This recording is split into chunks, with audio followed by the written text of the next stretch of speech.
Hi and welcome to my channel. I'm Dr. Carmen McGuinness.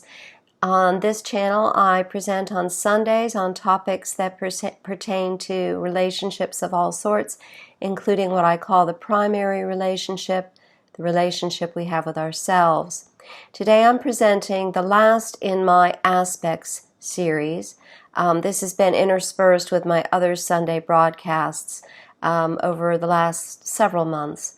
So this one will be the last, and this one will be about the shadow side. But you will see me again next Sunday on another topic, so don't go away. This isn't the last of me. It's the last of this particular series called Aspects. So today we're going to explore the shadow side of self and what it means, where to find it, and what to do with it once you do find it. So I hope this is helpful for everyone, and we shall begin. So shadow side, woo, sounds scary, right? Well, your shadow side is only as scary as you make it, and hiding from it will definitely make it scarier. Denying it, pushing it away, makes it like that scary shadow in your closet, you know, the one that turns out just to be a raincoat or something when you get out of bed and actually turn on the light and look at it. And like that raincoat, your shadow side might just keep you safe and dry in a storm. So it's not something that we want to ignore. We want to explore it, discover it, take it out, shake it out, and figure out how it works. When we uncover our shadow side, shine light on it, it's rather like finding the missing pieces in a jigsaw puzzle. And suddenly you see that right there laid out on your coffee table, those 1,000 or 5,000 or however many pieces you have in your jigsaw puzzle, you see that you have a swan on an Italian lake, when before you thought that you had a duck in a muddy puddle. Not that there's anything wrong with ducks and puddles, but a swan on an Italian lake is just so much nicer. So let's explore further this thing that I call shadow side. But wait, Dr. McGuinness, you might say, before I tiptoe into the shadows, I'd like to know exactly what a shadow side is. Will it be scary? Once I find it, will I want to hide it from others, or maybe hide it from myself? Where does it come from, and why has it been hidden all these years? And these are all excellent questions. Your shadow side is the aspects of your personality that you haven't fully connected with. You might have had glimpses of them, or they might be a complete mystery to you, and you just really are going to be shocked when you find them. In either case, as long as this part of yourself remains in the shadows, as long as you don't take it on board, it'll sneak up on you for sure when you least expect it and when you're least prepared. And most importantly, you won't enjoy the benefits of that part of yourself if you never take it on board. I'm going to share 3 examples of how the shadow side can bring fulfillment to one's life, the first and third examples, and also how it can leave us feeling unfulfilled if it remains hidden in my second example. So example number 1, and these are all clients, but I've changed the names and the ages and the circumstances around a little bit. In 2016, Denise was a 41-year-old single mother and nurse and anesthetologist. When Denise would get angry, her heart rate would go up really high. She would feel dizzy, and if the anger won, she would start to rage. Her rages were only words. They were not fists, or not even fists in the air, or furniture flying around the room, or anything scary like that. She never hurt anybody, but it wasn't pretty, and she hated it. She hated that part of herself, and because she avoided it, it also turned in on her body. Now, we all have elevated heart rate, and other things happen when we feel angry, but for Denise, it was intense. as high as 130 beats per minute, sometimes going up to 140, and she would flush and feel faint, and sometimes she would even vomit. So Denise viewed her anger as a childish response to life's normal challenges. That's what she said to me. Those were her words. And she had gone, in previous efforts, she had gone to great lengths to learn to avoid getting angry at all, including yoga, meditation, breathing exercises, etc. So none of this was really working for her. And in 2017, Denise began to suffer from quite serious panic attacks. She had a couple of rides to the emergency room in an ambulance. She was sure she was having a heart attack. Cardiologists got involved. And eventually she found her way to me for clinical work. I believe she was referred by one of the physicians.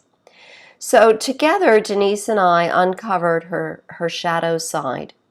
We learned the absolute necessity of anger as a means to keep yourself safe and to ensure that one's boundaries are respected.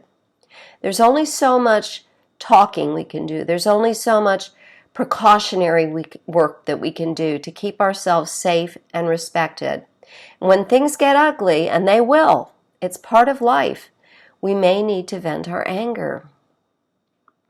So once Denise learned to respect her own right to be angry about some things, sometimes, she stopped raging and started saying things like, "I'm really, really angry about," for instance, "the way you spoke to me," or to her teenager, "that you borrowed my car without asking."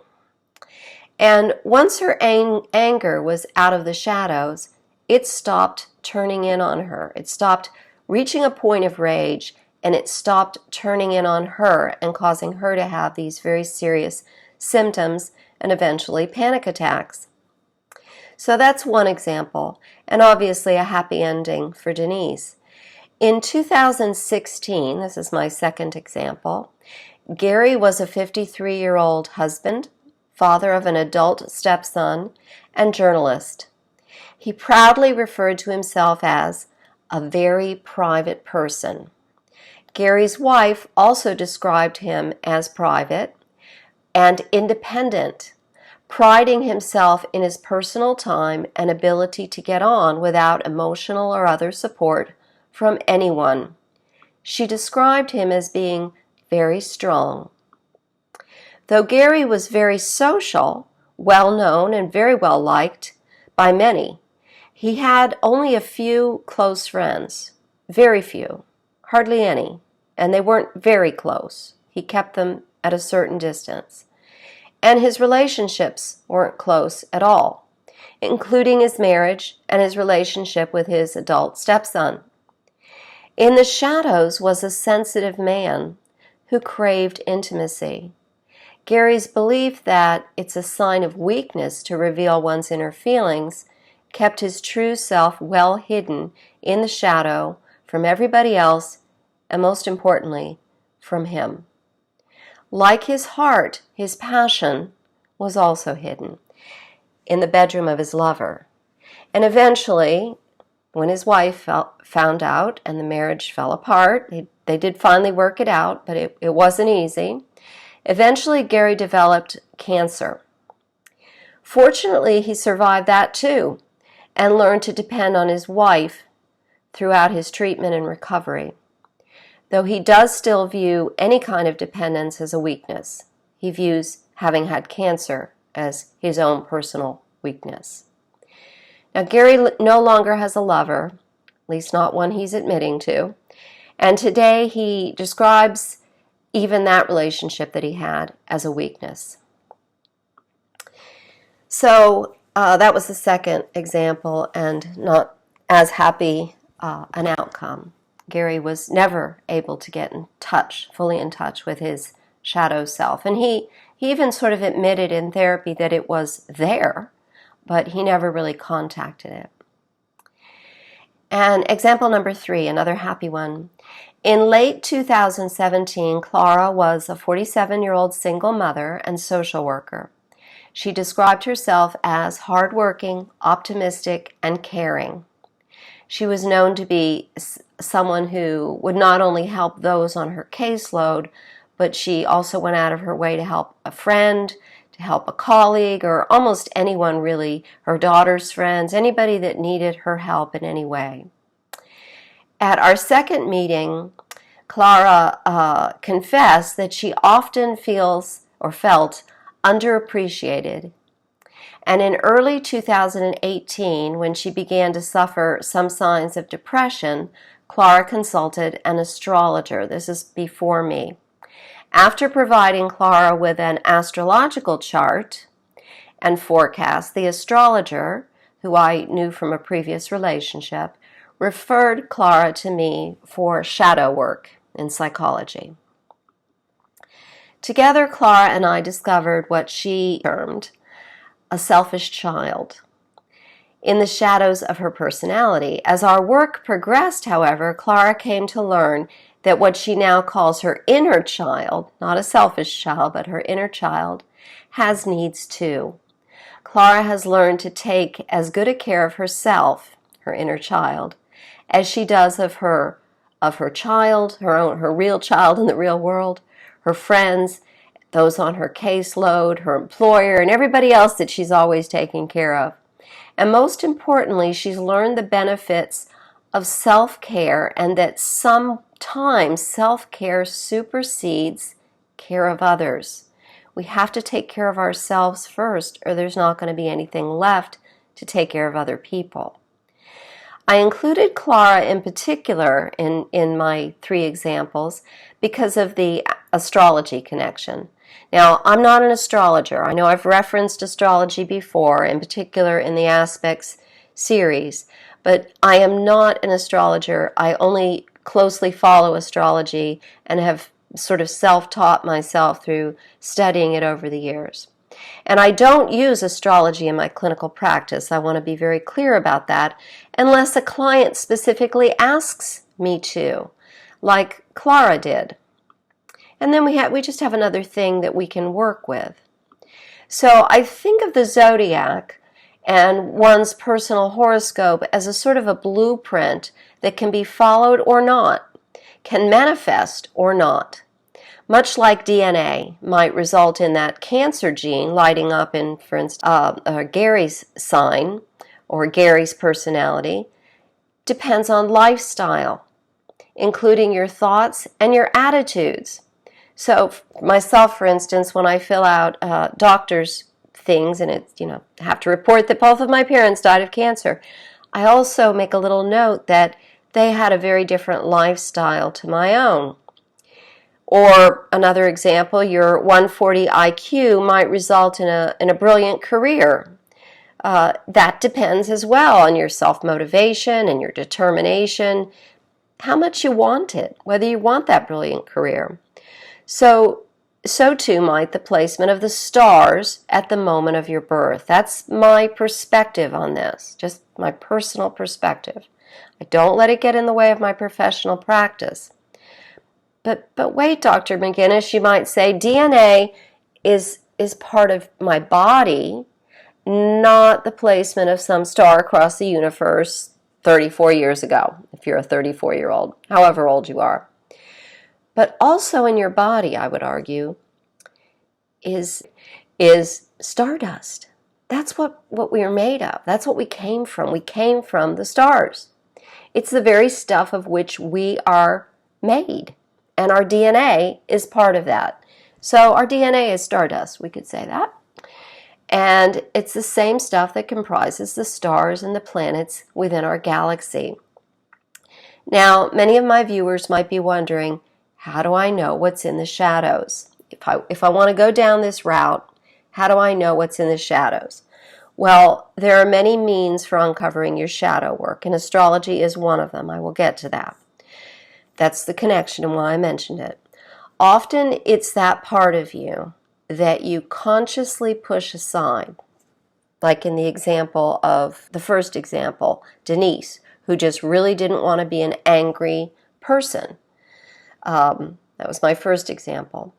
But for many people, the shadow side remains hidden from their conscious mind most of their lives. But it shows itself in dreams, in slips of the tongue, in signs, those songs and symbols that we notice, the billboard that's been there for 20 years and suddenly you notice 2 words in it and there's a sign for you. The shadow side is often that thing you feel you were denied, such as in the example of Clara, my third example, who felt she often didn't receive the appreciation that she deserved. And if you don't know what you feel you were denied, just look at what you desire. And there's what you feel you were denied, what you long for. Now, we all long for things. We all have desire for love, for instance. But if you long for it, if you feel that it's been hidden from you, if you feel that you've been denied that love, that you need it to fill your soul and feel complete, it's likely that you were denied love in the past, or at least that you feel you were. So now we're starting to tiptoe around in the shadows. And that's okay. It is true that the shadow side can be childlike. This is because it was left behind. It wasn't allowed to develop. Denise left behind what she called tantrums. Gary left behind the willingness to be nurtured and to feel intimacy. And Clara left behind herself, her very own ego, in favor of the belief that she only had value if she was helpful to others, and if others viewed her as good and as giving. So astrologists, getting back to that, look for the shadow side in several places. They look in what they call the black moon Lilith. This is the placement where the moon is darkest right before their birth. It's the darkest point in the moon, the phases of the moon, before the birth of the individual. And then K2, or the south node of the astrological chart, represents the more subconscious aspects of personality and can also reveal, for astrologers, the shadow side. This is probably not work you want to try to do on your own because you're, like me, not an astrologer. But you can find astrologers that are good on the internet. If you haven't found one, you're interested in one, let me know. I work with a few.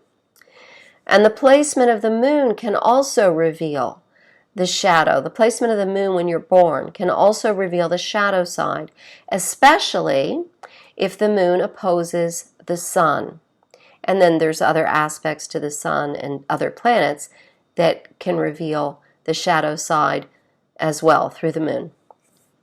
So astrologer and historian John Wadsworth has written a tremendous book titled Your Zodiac Soul, which includes the shadow side of each sun sign. Wonderful book, beautifully written, reads like almost like a fiction in places. So using myself as an example, I'm a Virgo. We find the shadow side of Virgo's analytical and discerning nature, both good things, is actually puritanical judginess. Eek! That's not who I want to be. Do I want to hide it? Well, no, because I'm a psychologist and I get it. I get that gorilla in the closet, that shadow in the closet, whatever it is in the closet that's scaring the bejesus out of you will emerge from that thing you hide. So in the way of an example of how things can go wrong when you don't take on the shadow side and work it into your personality, I personally spent much of my young adult years refusing to judge others. So that was my way of hiding it. And so, as one can well imagine, I got burnt a lot. That's what happens. Judgment is absolutely necessary. And when I finally figured that out, I started to dip into some of these things. But we have to learn how to do it, not just leave it to wither and die in our childhood or misuse it and become that judgy puritanical person that could be the shadow side of a Virgo. So what to do once you reveal some of what's there in the shadows of yourself? Well, first thing to do is notice it. Hold it lightly, as Stephen Hayes, the psychologist, says. Hold it lightly. Like anything else, that which we ignore or try to cover up or push aside will shrivel and die, only to appear as scary shadows in our closet later on, like Gary's lover, for instance, in my second example, or worse still, his cancer. Ask, does it require your forgiveness, this shadow side? Ask yourself this. Or the forgiveness of someone else. Or an example of that is Denise's anger. Denise got really angry, and she had to forgive herself for it. And sometimes she had to ask other people to forgive her anger. Or does it require trust in the universe, or perhaps self-trust? Like Clara learning to trust the universe that if she took care of herself first, there would be enough of her left over to take care of other people, people on her caseload, people that she loved, friends, just anybody really. And ask, what would be so bad if I just accepted my shadow side, if I took on that aspect of myself? Like me learning to judge others after decades of avoiding it and getting burnt. What would be so bad if I just started judging? Also notice what sets it off, and use those circumstances and people to explore your shadow side. So in the case of my judginess, for instance, it would only rear its then ugly head when I had been burnt. And then it was like, duh, you are this and you are that, and I was in people's faces. So notice what sets it off. For example, another example, does your shadow side sneak in during certain kinds of weather? Does that set it off? Around particular people? Or at a set time of day? When it happens, is it always, for instance, as the sun goes down? Notice these things, explore them. These will reveal your shadows to you. Do life circumstances set it off? In particular, that which you've been denied, as I mentioned, such as Clara, who felt she didn't receive the appreciation that she deserved. Question everything and anything that is a recurring pattern in your life. Health problems, relationship difficulties. Look at those people that you attract into your life and ask yourself, what is it about you that they are reflecting? And there's your shadow.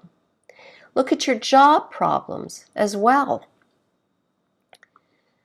One of the toughest things for my clients to do, and I think this is any therapist that you ask will say this, is to always ask themselves, what does this mean about me? And that, my friends, is where the answers lie. So I seriously hope that this has been helpful to you. If it has, please give me a thumbs up. They are always appreciated. And I hope you'll come back to visit again. I'll be here next Sunday, broadcasting from Sarasota. Hopefully the weather will be better. It's really nasty outside today. And I will see you then. Have a good day, rest of the day, and a wonderful week. See you soon.